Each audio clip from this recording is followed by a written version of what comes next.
नमस्कार, मैं हूं संदीप चौधरी। राष्ट्रगान का पूरा सम्मान करो, लेकिन उसमें वंदे मातरम वाला भाव नहीं है। तिरंगा राष्ट्रीय ध्वज है, लेकिन भगवा को भी राष्ट्र ध्वज मानना चाहिए।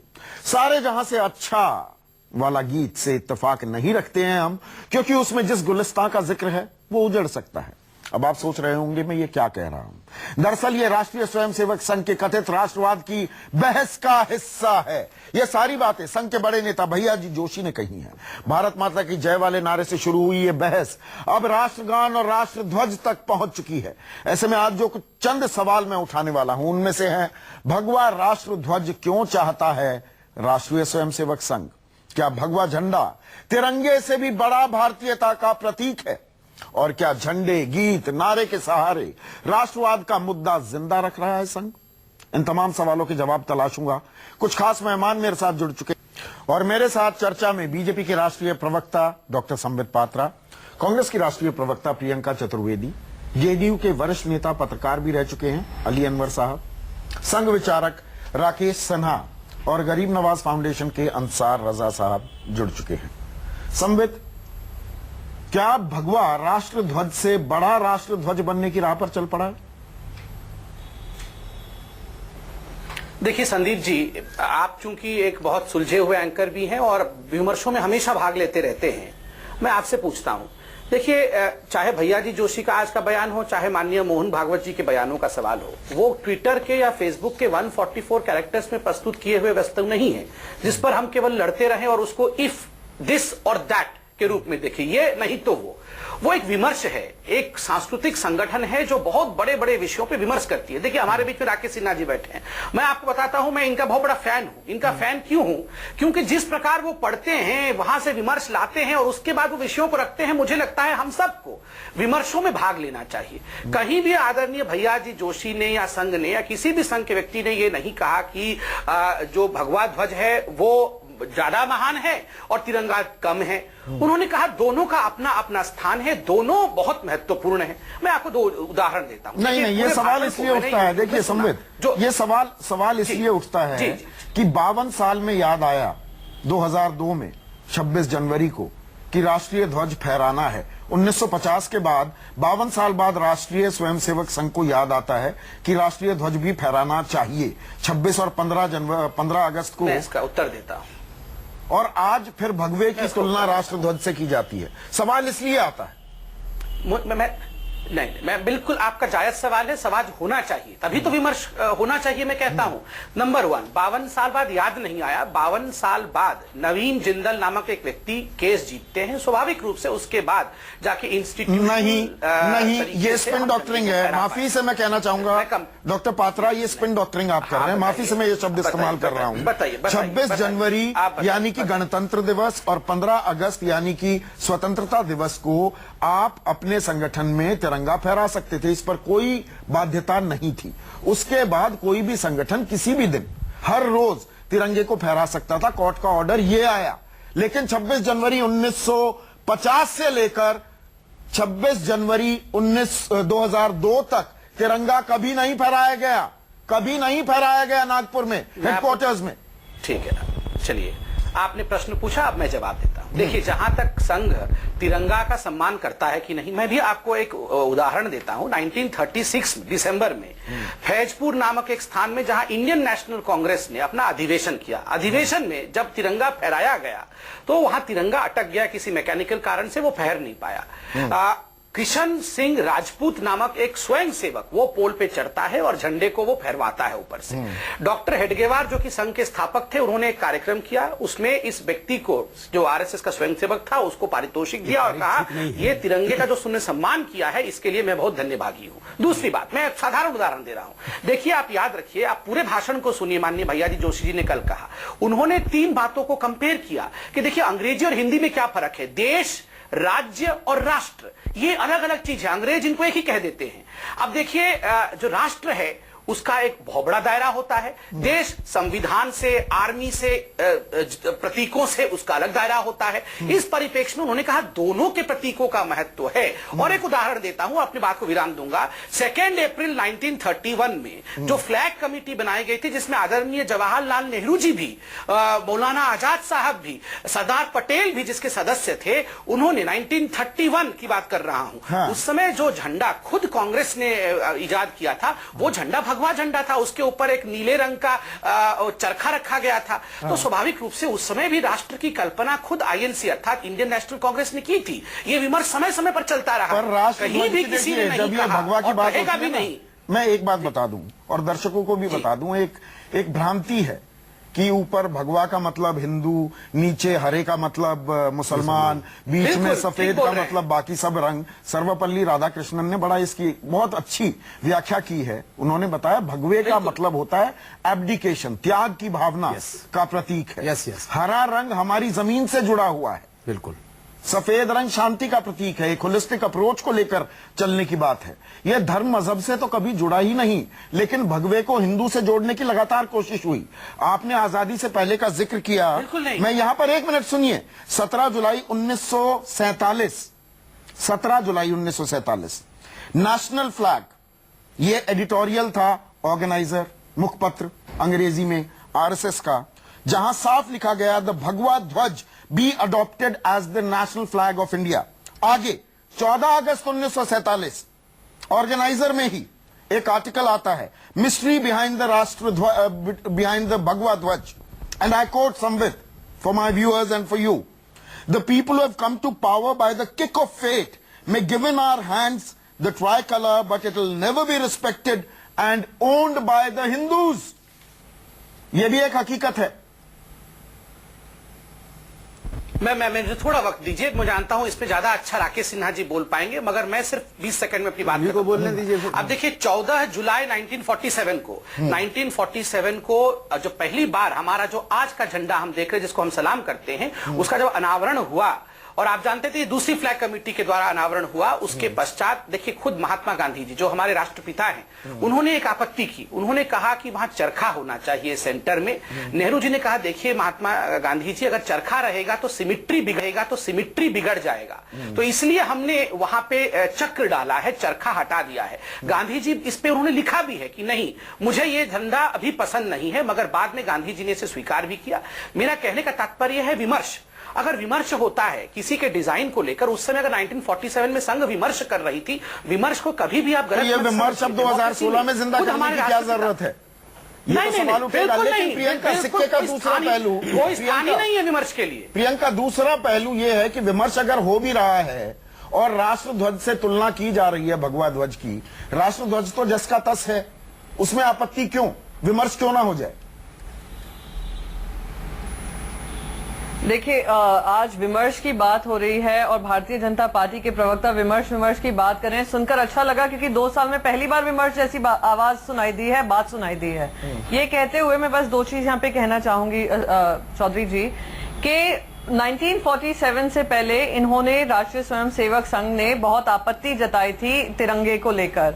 उसके बाद जब गांधी जी की हत्या के बाद आरएसएस पर बैन लगाया गया था, बैन उन्हीं कारणों से हटाया गया था जब सरदार पटेल ने कहा था कि आप कोई राजनीतिक कदम नहीं उठाएंगे, कोई राजनीतिक संगठन नहीं बनाएंगे और आप तिरंगे को उसका मान देंगे, क्योंकि तब तक ये आरएसएस तिरंगे का मान नहीं करती थी।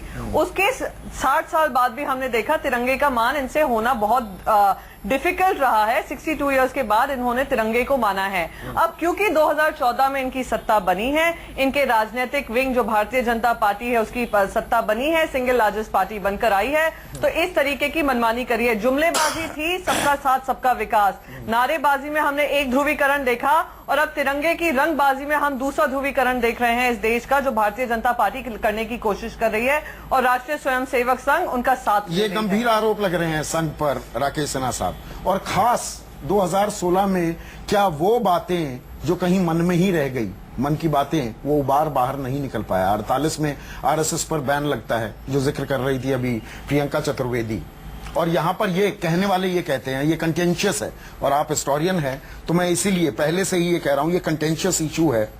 17 17 दिसंबर 1949 को जयपुर में जो कांग्रेस की एक बैठक हुई, उसमें पटेल साहब कहते हैं the national flag must be universally accepted and if anyone thought of having an alternative to the national flag there must be a fight but that fight must be open and constitutional. कहने वाले ये कहते हैं गोलवलकर साहब तैयार हो गए कि हाँ हम तिरंगे का पूरा सम्मान करेंगे, उसी के बाद प्रतिबंध हटा। क्या ये सच है? अब सरकार अपनी आ गई तो शेखी भी बगारी जा रही। एक बात संदीप जी जो मुझे दिखाई पड़ रही है पिछले कुछ दिनों से कि डिबेट बाइनरी होता जा रहा है, ब्लैक एंड व्हाइट में, जो कि नहीं होना चाहिए। हम किसी से भी डिबेट करें और किसी संस्था के बारे में पूरी जानकारी रखें। संघ एक रियलिटी है, बड़ा संगठन है, उस पर पॉलिमिकल डिबेट जो लोग करते हैं उनको गहराई से सोचना चाहिए, आलोचना करें, लेकिन आलोचना ऐसी होना चाहिए कि जिसकी आलोचना करते हैं उसे भी अच्छा लगे कि मेरी आलोचना हो रही है, मैं आत्मालोचन करूं। आलोचना यदि नारेबाजी से होती है तो मैं उसको डिसअप्रूव करता हूं। मैं दो बातें मैं आ रहा हूं, मैं उस पर आ रहा हूं।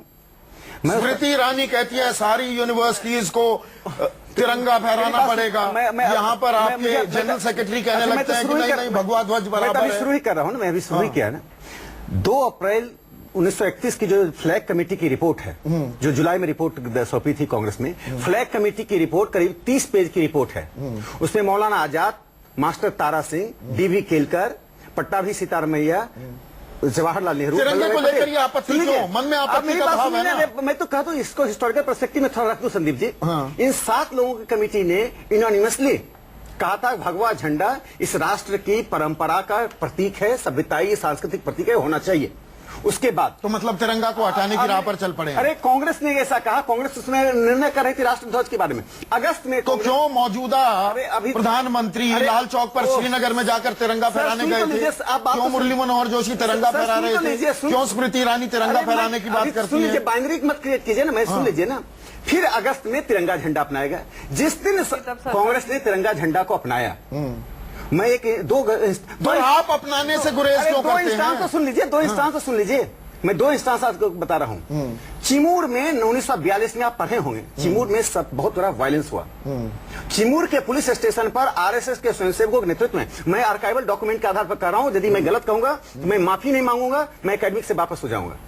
चिमूर में पुलिस स्टेशन पर 2000 लोगों की भीड़ संघ के स्वयंसेवकों के नेतृत्व में गया, चिमूर के ऊपर ये तिरंगा झंडा अपना लहराया। उसमें कई स्वयंसेवक शहीद हो गए, वहीं पर कई लोगों को आजीवन कारावास मिला, कई लोगों को फांसी की सजा मिली। दूसरी तस्वीर नहीं दूसरी तस्वीर बता दूं, नहीं बिल्कुल दूंगा, पूरा मौका दूंगा। अब दूसरी तस्वीर, हमने 26 जनवरी 2002 का जिक्र किया, अब 26 जनवरी 2001 पर लिए चलता हूं। एक संगठन था राष्ट्र प्रेमी युवा दल, इनके लोग राष्ट्रीय स्वयंसेवक संघ के हेडक्वार्टर्स यानी कि नागपुर में डॉक्टर हेगडेवार को श्रद्धांजलि देने के लिए जाते हैं। 3 कार्यकर्ता, नाम बाबा मेंढे, रमेश कलाम्बे और दिलीप चटानी, और वहां पर यह तिरंगा फहराने की कोशिश करते हैं। इनको रोका जाता है, इन पर एफआईआर दर्ज कराई जाती है। 12 साल तक कोर्ट में ये केस लड़ते रहते हैं, उसके बाद सबूतों के अभाव के चलते बरी किए जाते हैं। तिरंगा नहीं फहराने दिया गया। मैं आता हूं उस पर, आरएसएस के हेडक्वार्टर्स में केस दर्ज करा दिया गया। इस गंभीर डिबेट को मैं उस पर भी आऊंगा, ये छोटा प्रश्न है, उसका समाधान। ये छोटा प्रश्न मैं उस पर आऊंगा, मैं आऊंगा। पहले एक मैंने सुन लीजिए, दूसरी घटना बताता हूं। 1930 में जब सिविल डिसओबीडियंस मूवमेंट शुरू हुआ तो डॉक्टर हेडगेवार ने सरसंचालक का पद त्याग कर दिया और नागपुर के 200 स्वयंसेवकों के साथ गए। पुसाद नामक एक जगह है विदर्भ में, वहां पर उन्होंने जंगल सत्याग्रह किया। नमक सत्याग्रह की जगह वहां जंगल सत्याग्रह होता था। डॉक्टर हेडगेवार को 1 साल सश्रम कारावास का सजा। उसमें एक इंपॉर्टेंट भाषण डॉक्टर हेडगेवार ने कहा। हेडगेवार ने कहा कि हमारा विचार कांग्रेस से अलग है, हमारा ध्वज अलग है, लेकिन जब साम्राज्यवाद के खिलाफ लड़ रहे थे, एक मंच, एक नारा, इस ध्वज का कितना सम्मान है आरएसएस को लेकर? मैं कंक्लूडिंग रिमार्क रामचंद्र गुहा को छोड़ के मैं कंक्लूडिंग रिमार्क दे दूं अपना। हमें भगवा ध्वज पर गर्व है, हम भगवा ध्वज को भारत की राष्ट्रवाद का प्रतीक मानते हैं। तिरंगा नहीं है राष्ट्रवाद। सेंटेंस पूरा कर आधे में खत्म करेंगे तो बाइनरी क्रिएट हो जाएगा ना। माँ का सम्मान करना पिताजी का अपमान नहीं होता है, और पिताजी की प्रशंसा करना माँ की आलोचना नहीं होती है। हम भगवा का सम्मान कर रहे हैं तो तिरंगा झंडा के लिए हम मर मिटेंगे। यही भगवा और तिरंगा की प्रेरणा है कि कोलकाता में आरएसएस के लोग काम कर रहे हैं, बाकी लोग टूरिज्म करने जा रहे हैं। राहुल गांधी टूरिज्म करने जा रहे हैं, कैसे गिरा, ले जाते 50 लोगों को। मैं देश के लोगों से कहना चाहता हूं कि देश में जहां भी आपदा हुई आरएसएस के लोग जाकर देखते नहीं है कि मुस्लिम है कि हिंदू है, क्रिश्चियन है कि सिख है। हम लड़ते हैं, हम बॉर्डर पर लड़ते हैं। इसलिए जवाहरलाल नेहरू जो सबसे बड़े आलोचक थे 63 में, हम 63 में जब परेड कर रहे थे तो भगवा ध्वज लेकर नहीं कर रहे थे, राष्ट्र ध्वज लेकर रहे थे। लेकिन भगवा ध्वज को जवाहरलाल नेहरू का संघ ने अपना गुरु माना है। एक उदाहरण इसलिए देना चाह रहा आपने था। राधा कृष्ण की बात कही थी। रामचंद्र गुहा ने अपनी किताब में कोट अनकोट जवाहरलाल नेहरू को कोट किया है 24 फरवरी 1948 महात्मा गांधी की हत्या के बाद। वो कहते हैं, and I quote, at some places members of the RSS dishonoured the national flag, they know well that by disgracing the flag they were proving themselves as traitors, unquote. अरे नेहरू जी, अभी आप नेहरू जी की सुन लीजिए, तो वही नेहरू जी को क्यों बुलाया 26 जनवरी? पूछिए तो। नेहरू जी ने सब कांग्रेस के भीतर संगठन पर अपना कब्जा करने के लिए पुरुषोत्तम दास टंडन को आरएसएस का डिक्लेयर करके इलेक्टेड प्रेसिडेंट को हटा दिया। नेहरू जी की बहुत प्रशंसनीय बातें हैं, लेकिन बहुत सी ऐसी बातें हैं जो उन्हें अनडेमोक्रेटिक, टोटलिटेरियन और कांग्रेस की संस्था को पतन करने। नेहरू जी के जमाने में कांग्रेस के अध्यक्ष पद का चुनाव बंद हुआ है, जिसको बनाया 20 वर्षों तक एक व्यक्ति को कांग्रेस का अध्यक्ष बनाकर रखा, वहीं से डायनेस्टी शुरू हुई। इंदिरा गांधी, एक बात, अंतिम बात 10 सेकंड हमें दे दीजिए, मैं खत्म करता हूं। मैं एक बात कह देता हूं कि सभ्यता के प्रतीक के रूप में भगवा ध्वज 30 तक कांग्रेस को भी स्वीकार था। भगवा ध्वज, भगवा किसी, यदि कलर किसी धर्म से जुड़ा होता तो लाल झंडा कम्युनिस्ट पार्टी का, और हनुमान जी का दिवस में हम लोग लाल झंडा फहराते हैं। कोई भी कलर किसी धर्म से जुड़ा हुआ नहीं है, प्रकृति के दिया प्रदत्त धर्म है। परंपराओं से उसको जोड़िए, और भारत की परंपरा से जो लोग मुंह मोड़ेंगे। ये बात सही कह रहे हैं अली अनवर साहब। मुझे एक चीज समझाइए, लाल रंग लेकर कोई एक पार्टी अपना झंडा चला सकती है, अगर आरएसएस भगवा झंडा चाहता है, तरजीह चाहता है, उसके प्रति सम्मान आदर के भाव की बात करता है कि हम राष्ट्रध्वज का भी सम्मान करते हैं लेकिन भगवे का भी सम्मान होना चाहिए, तो उसमें इतनी आफत क्यों मच जाती है? देखिए चौधरी साहब, सभी पार्टियों का, इवन संगठनों का भी अपना अपना झंडा होता है और उससे वो लगाव प्रदर्शित कर सकते हैं। लेकिन व्यापक विमर्श, जिस विमर्श की बात दोनों हमारे विद्वान मित्र सिन्हा साहब और संबित पात्रा साहब कर रहे हैं, तो वो व्यापक विमर्श हुआ झंडे, राष्ट्रीय झंडे को लेकर के, और वो मामला सेटल हो चुका है। आप देखिए, तो ये कोई करने की कोशिश हो रही है, छिपने वाली बात नहीं है। हाँ। नहीं, छिपने वाली कोई बात नहीं है। पहले से भी इन पर आरोप लगते रहा है, और वो ज्यादा अभी सत्ता में आ गए हैं तो वो खुल करके बातें आ रही हैं। भैया जी जोशी कोई मामूली आदमी नहीं है, सेकंड मैन इन कमांड है। मुझे एक चीज बताइए, आप एक ऐसी पार्टी के साथ गठबंधन करते हैं, उनका झंडा हरा है, तो क्या ये माने कि वो एक समुदाय विशेष को केटर कर रहे हैं? आप इन पर आरोप लगाएंगे, चार उंगलियां आपकी तरफ भी जाएंगे। अरे भैया, हम तो कह रहे हैं चौधरी जी, हाँ। चौधरी जी, हम तो कह रहे हैं कि पार्टी की बात छोड़िए, संगठनों के भी अपने अलग अलग झंडे होते हैं। हाँ। लेकिन राष्ट्रीय झंडा है, वो सर्वोपरि है। और ये यूं ही नहीं आरोप, तो कहाँ कह रहे हैं भैया जी जोशी की वो सर्वोपरि नहीं है? वो कह रहे हैं कि भगवा झंडे को भी सम्मान दो। सुन तो लीजिए अली अनवर साहब, उनका भाषण तो सुन लीजिए। मेहरबानी करके आप तो सांसद रहे, आप पत्रकार सांसद रहे। नहीं अनवर साहब, आप दूसरा कोई बोले तो मैं मानूंगा आपको। तो अरे भाई, आप तो बोल रहे थे, हम तो कुछ बोले नहीं। बनाम मत कीजिए ना, संघ ने बनाम नहीं कहा, फिर आप बनाम में ले जा रहे हैं। आप सुनिए ना, सुनिए तो सही, सुनिए। देखिए, इनका ढोंग है राष्ट्रीय झंडा के प्रति, और इनकी जो राष्ट्रीयता है वो सूडो नेशनलिज्म है। वाह वाह। इनका चले तो वो भक्त झंडा ही राष्ट्रीय झंडा बन जाए, इनका चले तो मनुस्मृति लागू कर दें। भारत के संविधान में इनका कभी विश्वास नहीं रहा है। अब आप आरोपों की झड़ी लगा रहे हैं अली अनवर साहब। कुछ दो तीन बातें और हैं जो कही हैं। जनगण मन में वो भाव नहीं आता जो वंदे मातरम में आता है। ये नेशनल एंथम का सम्मान है या कहीं ना कहीं अपमान है? कि ये छोटा सा ब्रेक लेंगे। मैं सारे जहां से अच्छा हिंदुस्तान हमारा, एक सवाल छोड़, हम बुलबुले हैं इसकी, ये गुलसिता हमारा। एक मिनट रुक जाइएगा, ये गुलसिता मुरझा भी सकता है, ऐसा क्यों कहा जा रहा है? बात हो रही है राष्ट्रीय स्वयंसेवक संघ के बड़े नेता भैया जी जोशी के विवादित बोल की। मेरे साथ संबित पात्रा, प्रियंका चतुर्वेदी, अली अनवर, राकेश सिन्हा और अंसार रजा साहब लगातार जुड़े हुए हैं। देखिए, कल हम चर्चा कर रहे थे भारत माता की जय, आज होती है भगवा और राष्ट्रध्वज की तुलना पर चर्चा। साथ में भैया जी जोशी कह देते हैं कि नहीं नहीं, देखिए जनगण मन जो हमारा नेशनल एंथम है वो मन में वो भाव नहीं जगाता जो वंदे मातरम जगाता है। इसमें कोई there is a continuity in this. हमारे प्रतीकों के, हमारे एम्बलम्स को कहीं ना कहीं कम आंकने की, कम बताने की कोशिश नहीं देखी जाएगी क्या?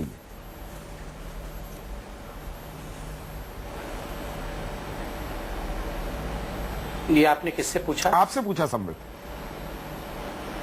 जी जी, देखिए मैं आपको, जैसे कि अभी ठीक कह रहे थे राकेश जी, बाइनरी अर्थात बनाम क्रिएट करने की कोशिश नहीं कीजिए। पहले तो मैं बता दूं कि भैया जी जोशी जी का जो स्टेटमेंट था कि जनगण मन हमारा राष्ट्रगीत है, हम सब उसको बहुत सम्मान के साथ और बिल्कुल उसके प्रति समर्पित भाव से उसको हम हृदय से लगाएं। दूसरी बात, लेकिन वो भावना पैदा नहीं करता जो वंदे मातरम करता है। मैंने शुरू में एक बात बताई थी कि देश, राज्य और राष्ट्र का डिस्कशन चल रहा था। मैं आपको एक बहुत बड़े व्यक्ति के जो आधिकारिक बयान है वो पढ़ देता हूं। हाँ। राजेंद्र प्रसाद जो हिंदुस्तान के पहले राष्ट्रपति थे, presiding the constituent assembly on 25 जनवरी 1950, उन्होंने क्या कहा? I quote, The composition consisting of words and music known as Jana Gana Mana is the national anthem of India, subject to such alterations as the government may authorize as occasion arises. And the song Vande Mataram, which has played a historic part in the struggle of Indian freedom, shall be honored equally with Jana Gana Mana and shall have equal status with it. Constituent Assembly of India, Volume 12, 24/1/1950। ये राजेंद्र प्रसाद जी ने बिल्कुल जो बात भैया जी जोशी ने कहा वही बात हूबहू राजेंद्र प्रसाद जी ने, मतलब हमारा नेशनल एंथम मन में वो भावना पैदा नहीं करता। वही बताया गया। तो जनगण मन को आप सब बाहर निकाल दीजिए, वो दर्जा ही उससे छीन लीजिए, ये बात कह रहे हैं ना भैया जी जोशी। और क्या कह रहे हैं? ऐसा सोचना भी पाप होगा, ऐसा सोचना, ऐसा कहना पाप है। हाँ। देखिए, बिल्कुल माता पिता इन दोनों के बीच में एक को निकाल दो, दूसरे को रखो, ऐसे कैसे हो सकता है? दोनों का अपना महत्व है, दोनों के महत्व को समझो। किस बाइनरी तो आप क्रिएट कर रहे हैं ना देश में ये डिस्कशन। नहीं, मैं समझा रहा हूं, 10 सेकंड दीजिए, मैं अपना वाणी को विराम दूंगा। किस परिप्रेक्ष्य में यह प्रश्न पूछा गया उनसे कि देश का एक बड़ा हिस्सा चाहता है कि वंदे मातरम को हम ना अपनाएं। देश में कुछ लोग ऐसे भी चाहते हैं कि हम जनगण मन ना गाएं। आपको पता है, आपके साथ बैठ के मैंने डिबेट भी किया था, कुछ लोगों ने कहा था जनगण मन हम नहीं गाना चाहते हैं। एक मदरसा में पिटाई भी हो गई थी उस टीचर की। तो स्वाभाविक रूप में ऐसे परिप्रेक्ष्य में जब सवाल पूछा जाता है, जो बड़े होते हैं, बुजुर्ग होते हैं, उनका दायित्व होता है कि दोनों के सम्मान की बात करें, कि आप जनगण मन के प्रति एक मिनट के लिए भी असम्मानित ना हो, आप वंदे मातरम के लिए भी एक मिनट के लिए असम्मानित ना हो। जो राजेंद्र प्रसाद जी ने उस समय कहा था, बिल्कुल वही आज भैया जी जोशी ने कहा है। और देखिए सरकार में, मैं आपको कहता हूं कि डिस्कशन क्यों हो रहा है, आपने बार बार ये सवाल पूछा। मैं बोलता हूं आज मोदी जी की सरकार ने बड़ा अचीवमेंट किया, सबसे ज्यादा रूरल इलेक्ट्रिफिकेशन हो गया। आज के डे में सबसे बड़ा इलेक्ट्रिक लाइन बिछ गया रेलवे में। मैं तो बोल रहा हूं इस पे डिस्कशन करिए। ये जो विमर्श का विषय संघ ने किया, ये तो एकेडमिक डिस्कशन पर ये क्यों हो रही है, ये चर्चा क्यों हो रही है? और अगर समानता की बात है, अगर वंदे मातरम को भी उसी भावना के साथ गाया जाए जिस भावना से जनगण मन गाया जाता है, और उनके मन में वो भाव नहीं पैदा होते, वो उनकी मर्जी, तो इसमें तकलीफ क्या? अंसार रजा। संबित जी, चौधरी साहब, अभी जो भैया जो जोशी का बयान आया है, मैं एक दोस्त थे हमारे, हम लोग बात कर रहे थे, ये जो चीज उनके दिल में थी वो निकल के बाहर आ गई है, और ये चाहते हैं कि मुल्क में ऐसा हो। मैं दो चीजें निकल कर आ गई, मैं अभी वही बता रहा हूँ। हाँ। राकेश सिन्हा साहब और संबित पात्रा साहब मुझे लगता है बड़े खूबी जवाब दे सकती हैं दोनों आदमी, कि अब वो वक्त कब आएगा कि हिंदुस्तान का जो सत्यमेव जयते जो लिखा हुआ, उसके ऊपर जो 4 शेर बने हुए हैं, उनको बदल करके कब संघ का निशान आएगा? एक बात। दूसरी चीज, हिंदुस्तान के सिक्के पर गांधी जी के साथ गॉडसे का फोटो कब आएगा? अब ये सवाल आने वाला है इस मुल्क में। अरे संबित साहब, जो आप लोग कर रहे हो इस मुल्क में, पागल नहीं है मुल्क के लोग। क्या जरूरत थी भैया जी को ये बात कहने की? अगर ये बयान हम दे देते तो आग लग जाती पूरे मुल्क में। क्या जरूरत पड़ी थी भैया जी जोशी को इस बात को कहने? तिरंगे में क्या कमी है? आज तिरंगे को देख करके दिल फूल जाता है, आंखों से आंसू आ जाते खुशी के, जब आज प्राइम मिनिस्टर हमारे वजीर आजम ने जाकर के बेल्जियम में तिरंगे को देख करके सलाम किया, दिल चौड़ा हो गया हमारा। उसको आज नीचा दिखाया जा रहा है संघ के जरिए, उसे आज डैमेज किया जा रहा है संघ के जरिए। आखिर क्यों आप लोग सब क्या जवाब दो, कब तक क्या साबित करना चाह रहे हैं आप लोग? 2019 तक है, मोहब्बत से काम कीजिए, उसके बाद क्या होगा मुल्क की जनता फैसला करेगी। और ये एक और जो डिबेट मेटाफिजिकल लेवल पर, फिलोसॉफिकल लेवल पर ले जाने की कोशिश होती है कि देश, राज्य और राष्ट्र का फर्क समझना होगा, ये क्या फर्क है? इन तीनों चीजों का क्या मिलन इस डिस्टिंक्शन में? बहुत बुनियादी सवाल पूछा आपने। मैं इसलिए कह रहा हूँ इसमें न जेडीयू, न बीजेपी, न कम्युनिस्ट, एक डीकोलोनाइजेशन का प्रोजेक्ट है। पूरा सोशल साइंस, संदीप जी आप सोशल साइंस के स्वयं छात्र हैं, मैं भी एक छात्र हूँ।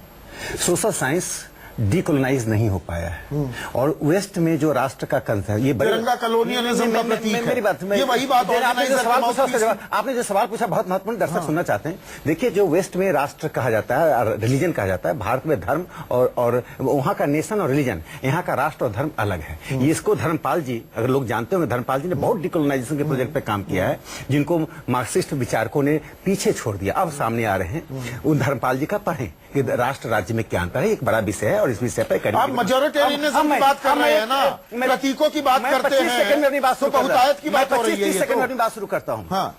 जनगण मन हमने अपना लिया, और 42 में वंदे मातरम कहते हुए लोग जाते थे, इसका अर्थ है कि जनगण मन का अपमान कर रहे थे। हमेशा स्वतंत्रता संग्राम में वंदे मातरम 1947 पोस्ट 1947 पहले वंदे मातरम करेंगे ना, पहले वंदे मातरम से अंग्रेज चिढ़ते थे। हाँ। पता नहीं आजादी के बाद कौन लोग चिढ़ रहे हैं। सारे जहां से अच्छा से भी चिड़न आ गई। नहीं, सारे जहां से अच्छा तो हम संघ में गाएंगे, कहाँ? पूरे भैया देश जी में जोशी कह रहे हैं, नहीं, ये गुलिस्ता गाएंगे। हमारा गुलिस्ता तो मुरझा जाता है। क्या कह रहे हैं? हम तो बुलबुले रहेंगे, गुलिस्ता मुरझा जाता है। अरे पहले सुन लीजिए भैया जी की बात को, भैया जी के स्किन में मत एंटर कर दिया, मेरी बात तो सुनिए। भैया जी क्या कहना चाह रहे हैं? भैया जी जो कहना चाह रहे हैं कि भाई राष्ट्रगान का एक अपना महत्व है, राष्ट्र ध्वज का अपना महत्व है। राष्ट्रगान, राष्ट्र ध्वज के लिए प्रत्येक नागरिक का नैतिक, कानूनी, हर तरह का दायित्व है, उसके लिए मरना जीना। लेकिन इसके यहीं से तो डिबेट शुरू की जा रही है ना, सुन लीजिए, यहीं से तो डिबेट शुरू की जाती है। मैं अंतिम बात कर रहा हूं, यानी कि आपका विश्वास, भरोसा नहीं है, ये एतबार नहीं है, सम्मान नहीं है। इतिहास का छात्र हैं, शिवाजी से लेकर भगवा ध्वज को लेकर गुरु गोविंद सिंह जी तक भगवा ध्वज के साथ चले, तो क्या उस भगवा ध्वज का भी हिस्टोरिकल कॉन्टेक्स्ट था?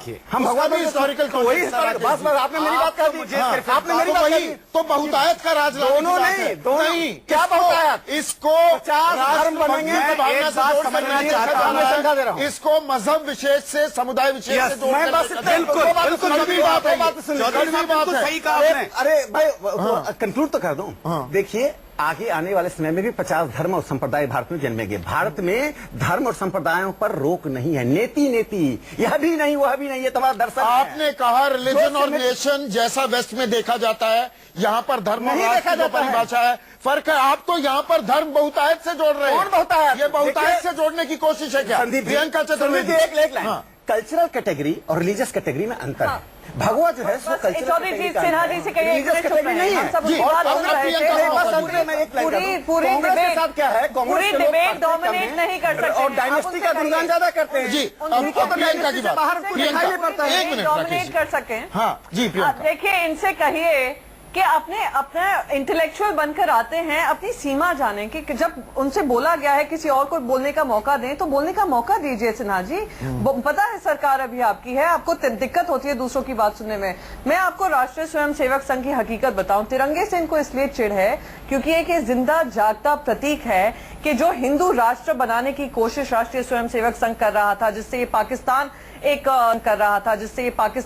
एक राष्ट्र बना, मुस्लिम राष्ट्र बना, और जो इनकी आशा थी कि भारत जो बनेगा एक हिंदू राष्ट्र बनेगा, वो नहीं बन पाया। और जो इनकी अभी मनोकामना है कि अब हमारी सत्ता बनकर आई है, सिंगल लार्जेस्ट पार्टी बनकर आई है, ये तो इनकी बात हो गई। तो हम प्रियंका नहीं, मेरा सवाल आपसे है, भारत माता की जय का नारा, जयकारा करने की बात करती है बीजेपी। एक मिनट सुनिए तो। और मुंबई में होता आपने देखा, वारिस पठान को निलंबित किया गया विधानसभा से, तो आप साझी थे उस फैसले में। ये सॉफ्टली हिंदुत्व होने की बीमारी जो है कांग्रेस की, आप कहीं बीजेपी के संघ के जाल में तो नहीं फंस जाएंगे? आप भी कहने लगे नहीं वंदे मातरम कहना होगा, गुलिस्तां हमारा मुरझा सकता है, कहीं आप तो नहीं कहने लगेंगे? सबसे बड़ा अरे मुझे बोलने का मौका दीजिए चौधरी जी। सबसे बड़ा भ्रम फैलाया हुआ है जो भारतीय जनता पार्टी और शिवसेना ने महाराष्ट्र में फैलाया है, उस समय हमारे एमएलए भी नहीं थे। कुछ एमएलए ने कहा कि इनसे माफी मांगकर ये बात खत्म होनी चाहिए। रेजोल्यूशन भारतीय जनता पार्टी और शिवसेना लाए और उन्होंने डंके की चोट पे इसको पास करवाया। हमारे सदस्य भी वहां पे नहीं थे, सदन में मौजूद नहीं थे जब ये काम हुआ है, पर फैलाया इस तरीके से गया है कि कांग्रेस भी इसमें शामिल थी। आप सुनिए, सच्चाई सुनिए, सच्चाई सुनिए क्या थी। जिस तरीके से आप लोगों ने काम किया है, अपना एजेंडा फैलाने की कोशिश की है, जरा महाराष्ट्र में पता करिए असेंबली में क्या हुआ था उस दिन। तो ये बात जो बाइनरी की बात कर रहे हैं, बार बार बाइनरी की बात कर रहे हैं, तो इनसे पूछा जाए, सबसे ज्यादा तो भारतीय जनता पार्टी से पूछा जाए, जिन्होंने कहा कि जो भारत माता की जय नहीं कहेगा वो गैर संवैधानिक बात मानी जाएगी। तो बाइनरी किसने क्रिएट की है? कौन, किसको एंटी नेशनल बताया गया कि जो भारत माता पर ये जो हो रहा है, अली अनवर साहब, भारतीय जनता पार्टी का काम है, जो उनके एग्जीक्यूटिव में रेजोल्यूशन पास हुआ है। अली अनवर साहब, मैंने जानबूझकर आखिर तक आपको रोके रखा, और यहाँ पर क्योंकि आप एक पत्रकार भी हैं, आप एक भारत के नागरिक हैं, आप छोड़ दीजिए लबादा चोला थोड़ी देर के लिए छोड़ दीजिए कि आप जेडीयू के एक वरिष्ठ नेता भी हैं। बतौर एक हिंदुस्तानी मैं आपसे ये सवाल पूछना चाहूंगा, बतौर पत्रकार आपसे ये सवाल पूछना चाहूंगा। लगभग 70 साल आजादी के बाद हमारे आजादी के जितने प्रतीक, हमारे जितने नेशनल एम्बलम्स हैं, सिंबल्स हैं, उन पर कहीं ना कहीं ये सवाल उठना, ये जमहूरियत, लोकतंत्र, प्रजातंत्र जो है हमारा, उसकी मजबूती का प्रतीक है, या कहीं हम दो राहे पर आकर खड़े हो गए हैं? बिना किसी राजनीतिक चश्मे के आपसे जवाब चाहूंगा। देखिए चौधरी साहब, बुनियादी बात यह है कि बीजेपी और संघ परिवार को डेमोक्रेसी में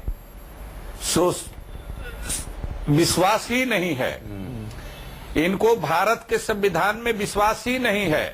ये तो थियोक्रेटिक स्टेट, धर्म आधारित राज्य की परिकल्पना में जीने वाले लोग हैं, और उसी के इर्द गिर्द तमाम तर्क और कुतर्क ये गढ़ते रहते हैं, और इसको देश की जनता समझ रही है। अच्छी बात है, सत्ता में है, सत्ता के नशे में है, और ये देख भी नहीं रहे हैं कि किस तरह से जनता इनको नकार रही है। मैं एक दिल्ली में नकारा, बिहार में नकारा, यहाँ पर विश्लेषण चाहता था, लेकिन तीखे वार कर दिया है। संबित, देखिए I am overshooting, Sambit overshoot कर रहा हूँ, 20 सेकंड में अपनी बात खत्म की। 2019 आते 2019 सब लोग, देखिए ये बहुत ही इंटरेस्टिंग डिबेट है, इसमें हम लोग खाली इलेक्शन के बारे में बात के लिए जो प्लीज 15 सेकंड संबित, प्लीज मैं कंप्लीट कर लूं। सर देखिए, मैंने भैया जी जोशी की पूरी भाषण सुनी, कहीं भी किसी चीज की, किसी वस्तु, किसी सिंबल, किसी व्यक्ति के प्रति उन्होंने ये नहीं कहा कि असम्मान करना है, उन्होंने कहा सबको सम्मान करना है। क्या जरूरत थी बीच में ये सब लाने की? वो जवाब दीजिए ना। सुनिए सर प्लीज कंप्लीट करने दीजिए। आपको याद है एक लाइन में, अंसार साहब, आपको मैं कितना सम्मान करता हूँ, एक लाइन में प्लीज खत्म करना है। आपके मन में भी संशय था, आप भी जनगण मन गाना नहीं चाहते थे, मगर आप समझे, आपने भी गाया। ऐसा वक्त आ गया है आज की वंदे मातरम, तो यानी कि यहाँ पर समझाने की जरूरत आन पड़ी है, और समझाने के लिए राष्ट्रीय प्रतीकों का इस्तेमाल हो रहा है। ये हमारे लोकतंत्र की मजबूती है। अंसार रजा साहब, राकेश सिन्हा, प्रियंका चतुर्वेदी, अली अनवर और संबित पात्रा, बहुत बहुत शुक्रिया। आज सबसे बड़ा सवाल में बस इतना ही।